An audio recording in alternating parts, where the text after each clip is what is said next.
Hola a todos y a todas.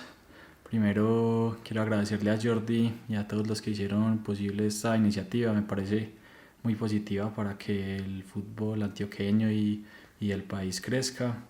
Espero que la disfruten mucho y que los invite a reflexionar y a pensar el juego, que es la base de su progreso. Yo me llamo Miguel Ospina. Hoy les voy a hablar del análisis de rivales y bueno, comencemos.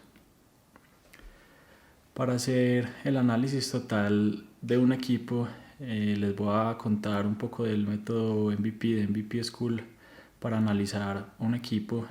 Yo me formé allá y como ellos dicen, y yo estoy de acuerdo totalmente, esta no es ni la única manera, ni la manera correcta del juego, solo es una manera, su manera, y yo me siento identificado con ella porque yo entiendo y siento así el juego, y entonces vamos a ver un poco de qué se trata.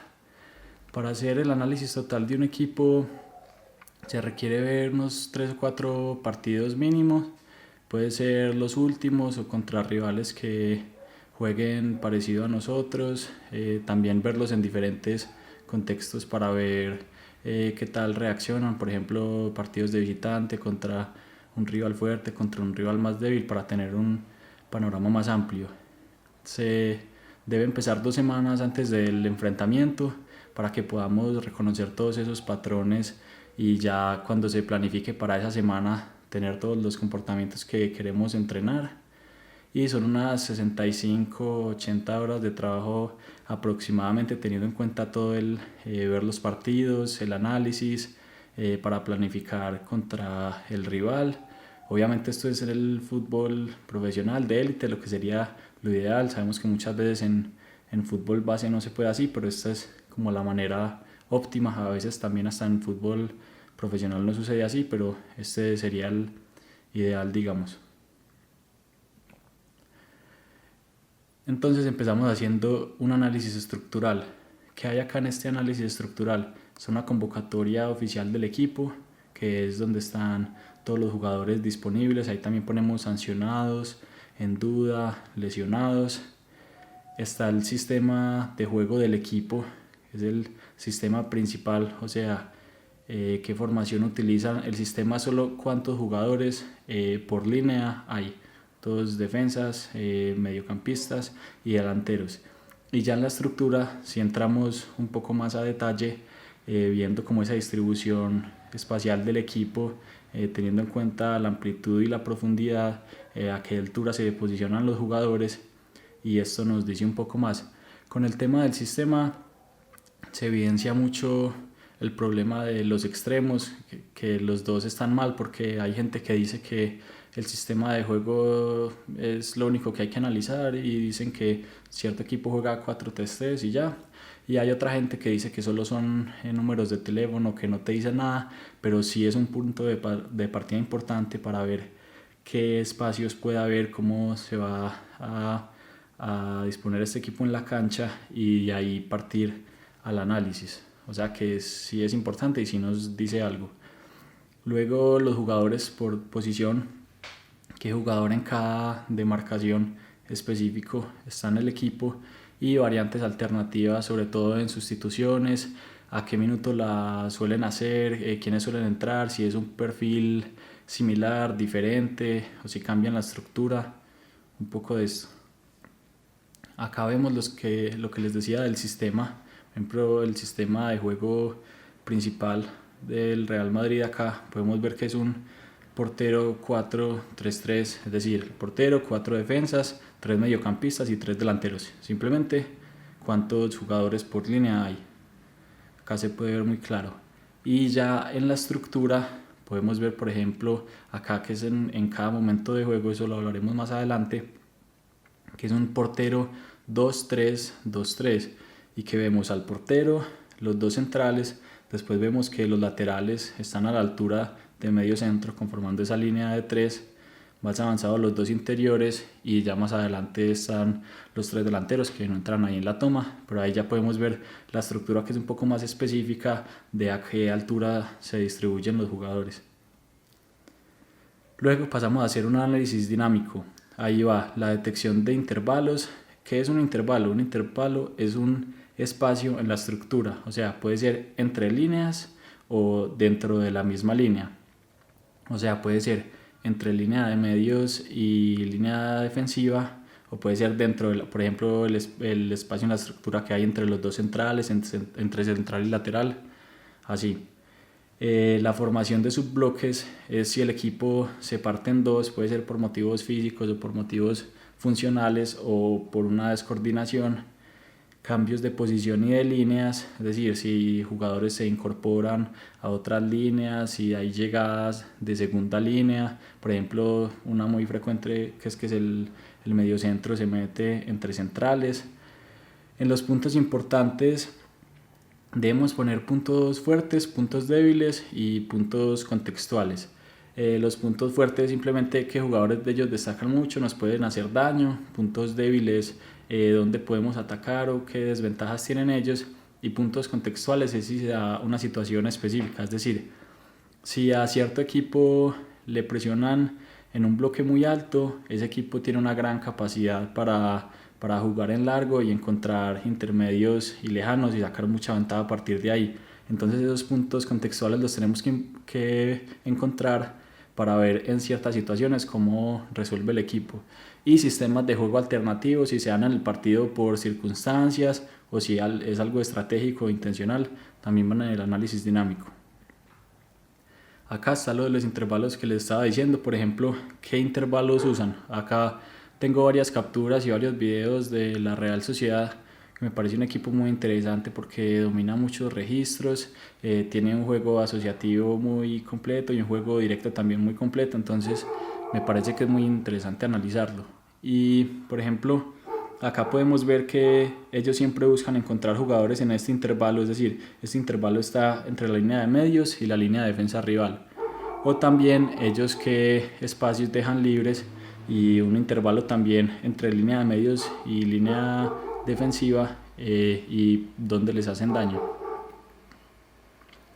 Y la formación de subbloques, que por ejemplo vemos acá todos estos jugadores que ahí el equipo no viajó juntos, sino que seguramente fue una acción muy dinámica de aprovechar espacios rápidamente y el equipo queda partido en dos y eso puede generarle una gran desventaja al equipo, pero también puede ser por motivos funcionales, por ejemplo cuando dejan descolgados, que pueden sacar provecho a partir de eso para en un juego directo, para aprovechar agresivamente espacios, puedan hacer daños.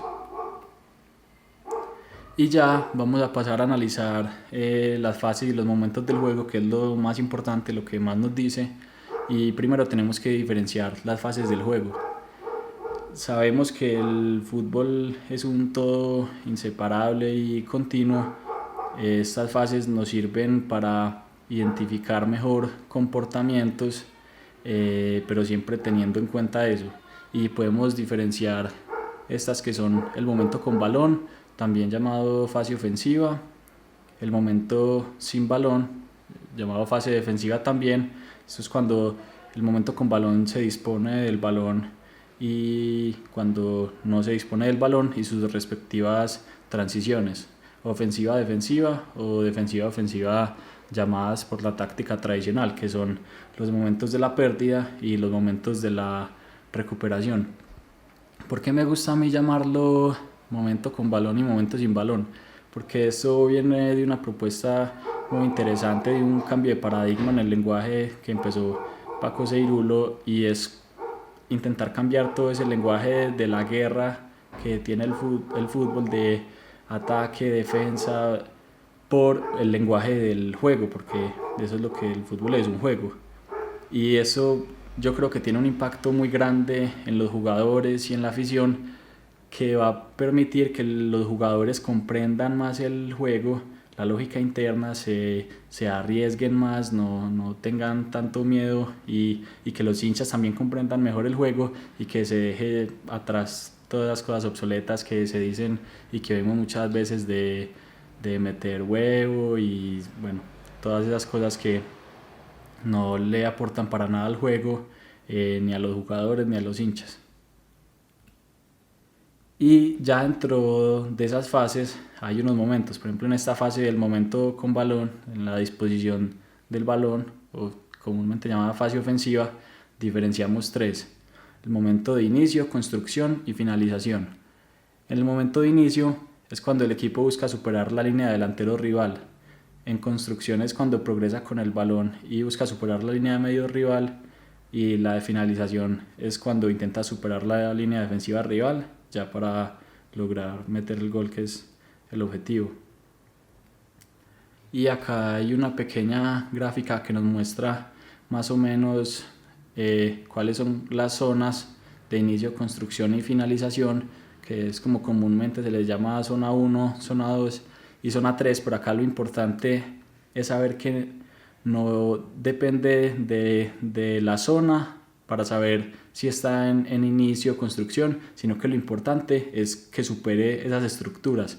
O sea, si el equipo rival está presionando en un bloque muy alto, es posible que lleguemos a ese momento de finalización muy rápido, o en un espacio más cercano a nuestra portería, porque el otro equipo está muy arriba y logramos superar esas dos líneas de presión muy rápido. Pero también si el otro equipo está muy replegado, puede que la zona de inicio se alargue mucho más. O sea, estas líneas solo son guías, lo importante es superar las líneas de presión. O sea, no importa qué tanto estas líneas se estiren, con tal de que sea donde está esa estructura que se debe superar. Entonces acá, una vez superemos esta primera línea de presión, pasamos a ya el momento de construcción, y una vez pasamos esta segunda línea de presión, ya pasamos al momento de finalización.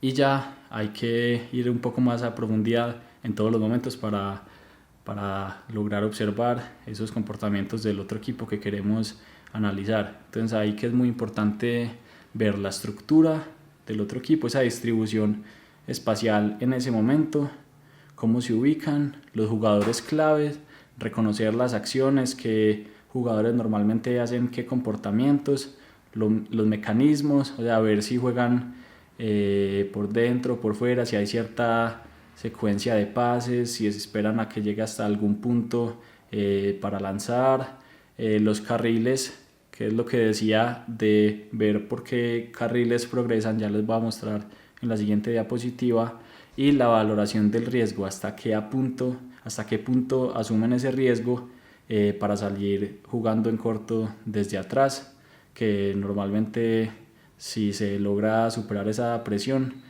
pues va a sacar mucha ventaja. Esto era lo que les decía de los carriles, que se puede dividir en tres, más bien 5 carriles, que son los 2 carriles laterales y el carril central, que a su vez tendría otros 2 carriles centrales, cada uno más tirado hacia un lado. Entonces, ver ese equipo por qué carril intenta progresar, si intenta iniciar por fuera para después progresar por dentro, o al revés, o si intenta progresar únicamente por el carril lateral. Es muy importante identificar eso. Acá les tengo un video de la Real Sociedad para que observen cómo es su inicio de juego en corto. Ahí logramos identificar todo lo que les dije, las estructuras, esa distribución espacial, los mecanismos que tienen, los jugadores claves, si tienen ciertos comportamientos o patrones que se repiten. Acá, por ejemplo, podemos ver que ellos siempre buscan mucha amplitud con los laterales, que estén bien equilibradas las líneas en profundidad para crear espacios, para crear esos intervalos que los jugadores de ellos que los ocupan puedan recibir y puedan encontrarse en una situación ventajosa ahí.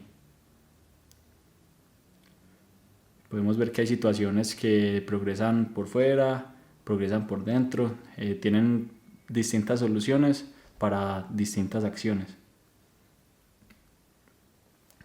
Luego, en el inicio de juego, si es en largo, esta vez otra vez ver la estructura, jugadores claves, mecanismos, y lo de la segunda jugada es, si ellos juegan en largo, ver cuáles son los comportamientos de los otros jugadores, quién recibe, cómo se acomodan los otros jugadores para ganar la segunda jugada. vamos a ver que en este clip de la Real Sociedad, para mí este es uno de sus aspectos más fuertes. Tienen una capacidad impresionante para encontrar jugadores intermedios y lejanos con este juego en largo, porque muchas veces se confunde un pase largo con un pelotazo, es decir, no es lo mismo. Una es quitarse de la responsabilidad del balón, pero un pase largo, o sea, un pase con intención, tiene la misma capacidad o más de generarle ventajas al equipo, y podemos ver en estas situaciones que con la capacidad del portero para encontrar a esos jugadores y los jugadores al recibir y resolver, es un equipo que a partir de ese momento puede generar muchísima ventaja. Y vean que podemos reconocer varios mecanismos o varios patrones de cómo se ubican en la estructura, de que el portero siempre intenta encontrar a los jugadores libres. Vean acá, por ejemplo, hacen uso del tercer hombre para progresar, y podemos ver que muchas veces Remiro, que es el arquero, intenta relacionarse con Merino, que usualmente por las fijaciones de los otros jugadores siempre queda libre y puede recibir ahí en ventaja. Miren la cantidad de ocasiones que generan solo con ese juego en largo. Entonces es muy importante ver el equipo, analizarlo tanto en el juego en corto como en largo, en el inicio, qué comportamientos y qué patrones tienen. Y el juego largo estático, que ahora el que estábamos viendo es dinámico, o sea que está el balón en movimiento, este es del saque de meta. También ahí identificar si juega normalmente con algunos jugadores en específico, cuál es la red de caída que arman alrededor, que es cómo se organiza el equipo para esa segunda jugada, para ganar esa segunda jugada, y si tienen unos mecanismos después para atacar espacios, o buscan más bien disponer del balón y organizarse para el momento con balón organizado. Y vean que acá es muy reconocible que siempre el portero de nuevo intenta jugar con Merino, hacen una red de caída a partir de ahí y buscan ganar la segunda jugada. Vean que son patrones y comportamientos que vamos viendo de manera repetitiva y que nos pueden dar mucho a la hora de analizar un equipo, para ver cómo contrarrestarlos o cómo sacarle ventaja a eso. Acá de nuevo Remiro juega con Merino, buscan ganar la segunda jugada, y vean cómo pueden aprovechar espacios y llegar a la zona de finalización tan rápido después de un saque, porque todo esto es intencional, nada de esto es que se dio, simplemente la intentaron sacar. Todo esto es trabajado y tiene una intención detrás. Ya pasamos a la construcción del juego, o sea, ahora se busca superar la línea de medio rival. Otra vez acá que tenemos que analizar la estructura, los mecanismos, intentan progresar por dentro, por fuera, la compensación detrás del balón, o sea, qué jugadores dejan para mantener el equilibrio, si dejan al medio centro y dos centrales, para ver cómo quedan preparados para la pérdida.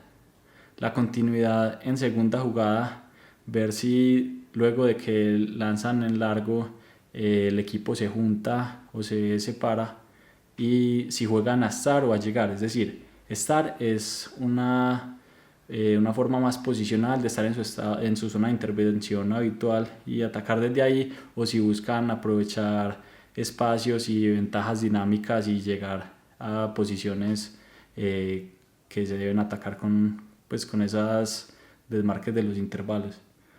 Y otros aspectos, por ejemplo la calidad individual, o si juegan extremos a pierna cambiada, pierna natural, aspectos que sean importantes, que necesitemos esa información para el análisis. Acá hay un corte de la Real en construcción.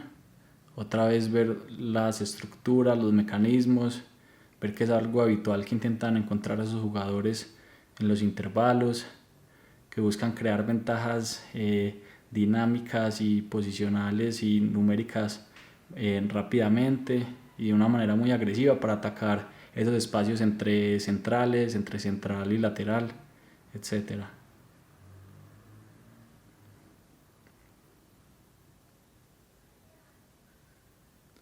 Por ejemplo, la que vimos ahorita del uso del tercer hombre, si buscan conducir para atacar un espacio y crear nuevas líneas de pases, si buscan fijar a un jugador para traerlo y liberar un espacio y que quieran atacar, es fijarse cómo ellos quieren progresar y superar esas líneas de presión. Si buscan crear superioridades numéricas en cierto sector y jugar hacia el otro, es buscar esos comportamientos y esas acciones para que las identifiquemos todas. Acá hay otro corte. Ahí, por ejemplo, buscan juntar a un lado para luego con un cambio de orientación buscar al otro lado y tener una ventaja ahí. Y por eso es que se puede observar que este equipo domina tantos registros y puede hacer mucho daño con varias soluciones a situaciones distintas y que lo vuelve mucho más impredecible y mucho más difícil de defender. Ahí, por ejemplo, como con un pase no solo superan línea de medio, sino línea defensiva rival.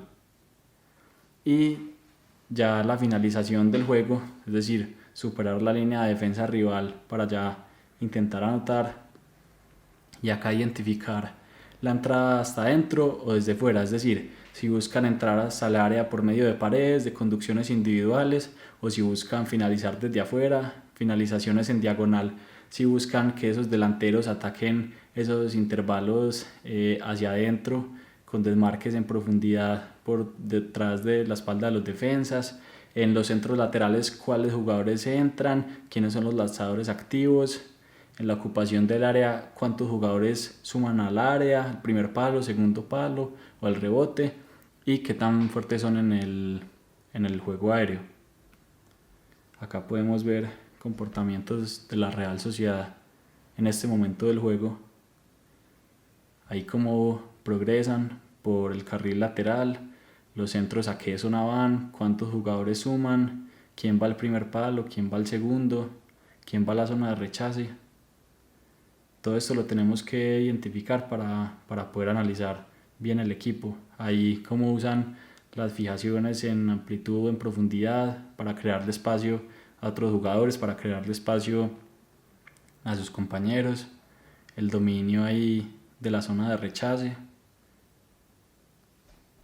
y todos aspectos en el momento de finalización para ver cómo atacan y cómo le pueden hacer daño a nuestro equipo y qué mecanismos utilizan normalmente.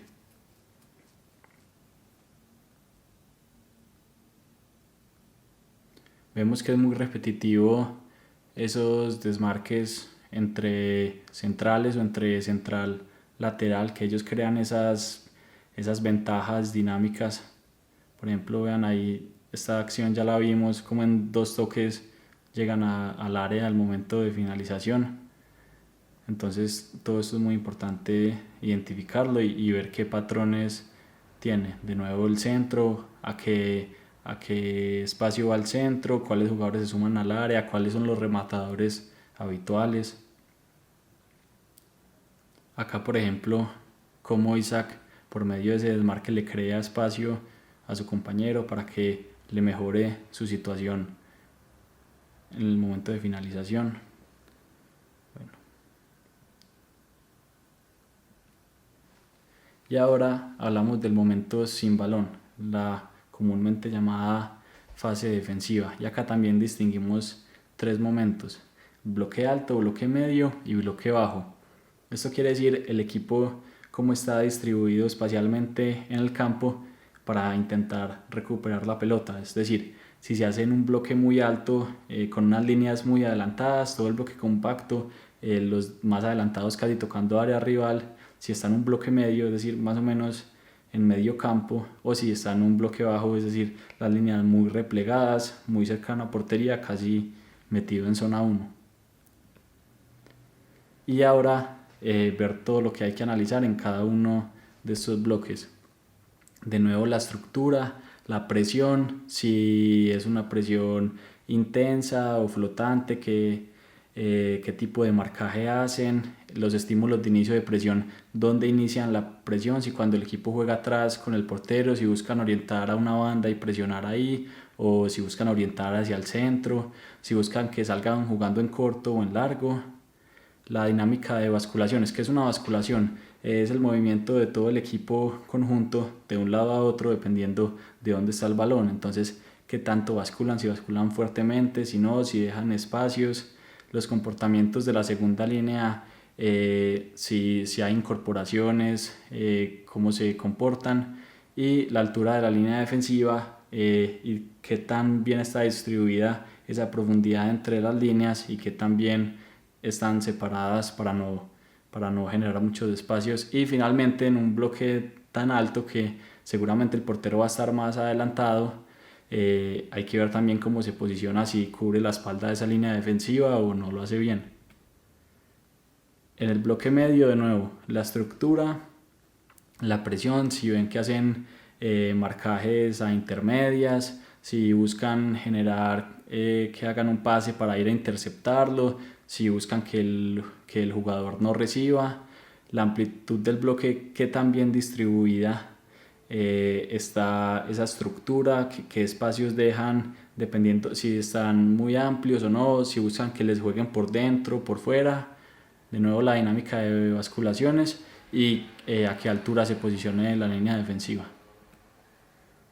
Y el bloque bajo, cuando están muy replegados casi en zona 1, la estructura, los tipos de marcaje, si es marca al hombre, si es más zonal, el comportamiento en incorporaciones, si ellos, qué tipo de perfilaciones tienen los defensas, cómo son las trayectorias de los jugadores, y el dominio del juego aéreo, si son fuertes o no. Y ya pasamos al momento de las transiciones, esta transición que es la pérdida, la ofensiva, defensiva, y también se distingue en 3 momentos: la organización de la pérdida en zona 3, en zona 2 y en zona 1. Entonces, la organización de la pérdida en zona 3, es decir, cuando perdemos la disposición del balón en zona 3, hay que observar el equipo si tiene un cambio de chip, si se activan o no, si responden ante ese estímulo de pérdida, los comportamientos del equipo, si se juntan, si van a presionar todos, si intentan hacer presión tras pérdida, si unos temporizan y los otros repliegan, si se crean bloques, los bloques de los que estábamos hablando, a ver si van todos a la presión, si repliega todo el equipo, si se parten, y los comportamientos tras no recuperación, es decir, ante hacer una presión tras pérdida y no recuperar la disposición del balón, cómo se comportan, cómo se vuelven a distribuir en esa estructura del equipo. Acá hay un corte. En esas pérdidas en zona 3, si todo el equipo presiona juntos, si hacen presión tras pérdida, si unos repliegan, otros temporizan, y cómo compensan los otros jugadores del equipo esas acciones.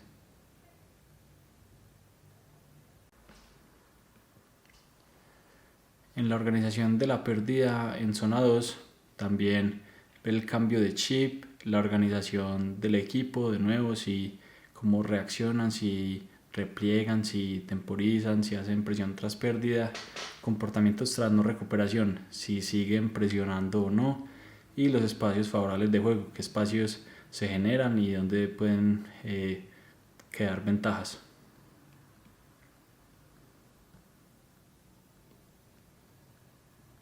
Acá podemos ver ahí en esa pérdida si van todos a presionar, si salen hacia adelante, si repliegan, los otros jugadores cómo compensan, si se activan ante el estímulo de presión, quién lo activa o hacia dónde orientan la presión. Ahí sí, si todos retroceden y llegan los jugadores a ocupar sus posiciones habituales.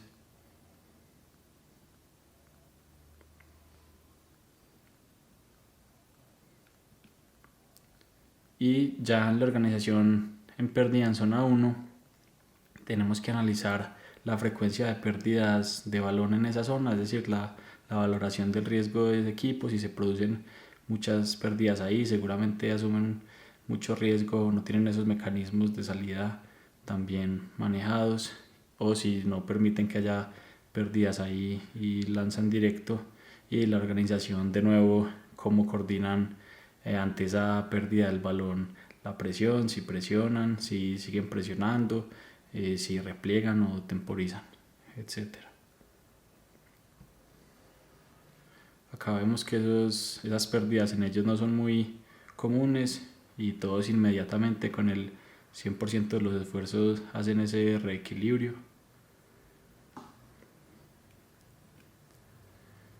Y ahora la otra transición, o sea, el momento de la recuperación, o también llamada defensiva ofensiva, también es la organización en las tres zonas.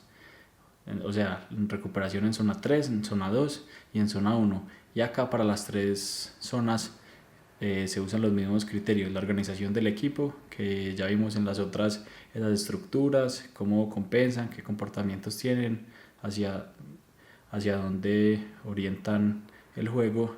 El primer pase, si es un pase de seguridad, si es de continuidad, si es de progresión, si es de superación, si intentan hacer un contraataque o organizarse para hacer ataque posicional, y cuáles son las zonas preferentes del juego donde aprovechan esas ventajas, esos espacios, y qué intentan hacer en esa recuperación. Y también, ya después de ver estas fases, también tenemos que analizar las acciones a balón parado, también llamadas ABP.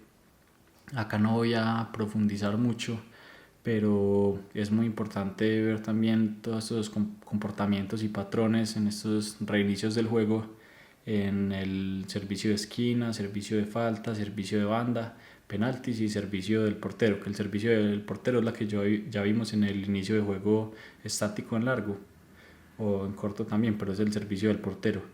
Y en el tiro de esquina, quién va al primer palo, cómo ocupan el área, quién queda en la zona de rechace, qué patrones tienen ahí, las faltas, si las juegan directas, si reinician el juego hacia atrás, cuáles son los lanzadores habituales, servicio de banda, si tienen algún comportamiento especial ahí. Hay equipos que los trabajan mucho y tienen patrones preparados e intencionales y trabajados de servicio de banda y pueden sacar ventaja desde ahí.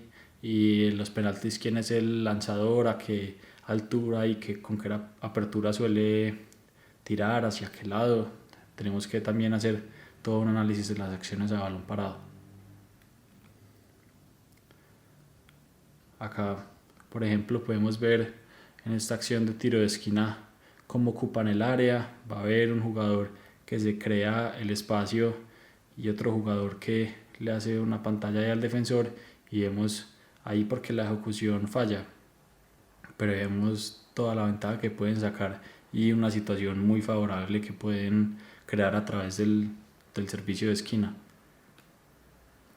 Y ya finalmente, una vez ya tengamos todas estas fases y momentos del juego analizado, que es lo más importante porque es lo que más nos da acerca del rival, de todos sus patrones, mecanismos y comportamientos, pasamos a los patrones metodológicos, que es ya qué debemos entrenar, cómo debemos atacar, defender y hacer las transiciones a partir de nuestro modelo de juego, que es lo más importante, y de qué hace el rival, el análisis del rival que ya hicimos, hacer el plan de juego. Es decir, ya habiendo visto al rival y haciendo el análisis del propio equipo, también ver a partir de mi modelo de juego y las características de mis jugadores qué puedo hacer, qué situaciones favorables puedo crear, qué escenarios hay favorables para mi equipo, y también cómo gestionar esas ventajas o las superioridades que tiene el rival y qué intenta hacer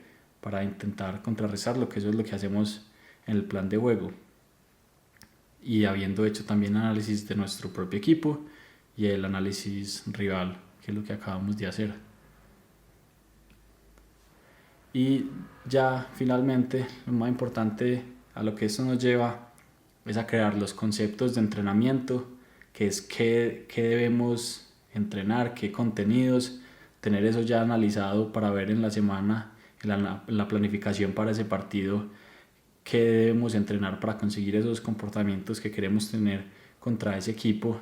Es muy importante en la labor del analista que sugiera los conceptos, o sea, qué debemos entrenar. Ya cómo se entrena es la tarea del entrenador. Esto es en la élite y en el fútbol de alto rendimiento, como hablamos de lo ideal, sabemos que muchas veces en fútbol formativo es la misma persona el que hace las dos labores, pero el analista se debe encargar de dar los conceptos de esos contenidos de entrenamiento, de qué debemos entrenar, y ya el entrenador de cómo entrenarlo. Los escenarios de juego, qué situaciones son posibles que se van a dar a partir de nuestro modelo de juego y de qué hace el rival, y anticipación de secuencias que puede pasar, prever qué situaciones se van a dar en el juego ventajosas para nosotros y para el otro equipo, para ver cómo manejarlas y conseguir esos comportamientos específicos que queremos para ese partido, para llegar al reporte final, ya que sea claro y conciso, que sea un reporte compacto. El video no debe durar más de 15 minutos y que sean cortes de 5 minutos para que los jugadores no pierdan la concentración.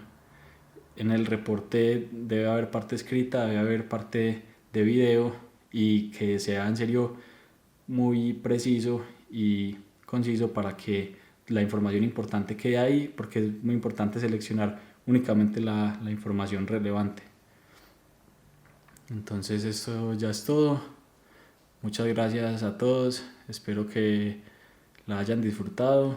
Ahí les dejo mi cuenta de Twitter si tienen alguna duda o algo, y muchas gracias.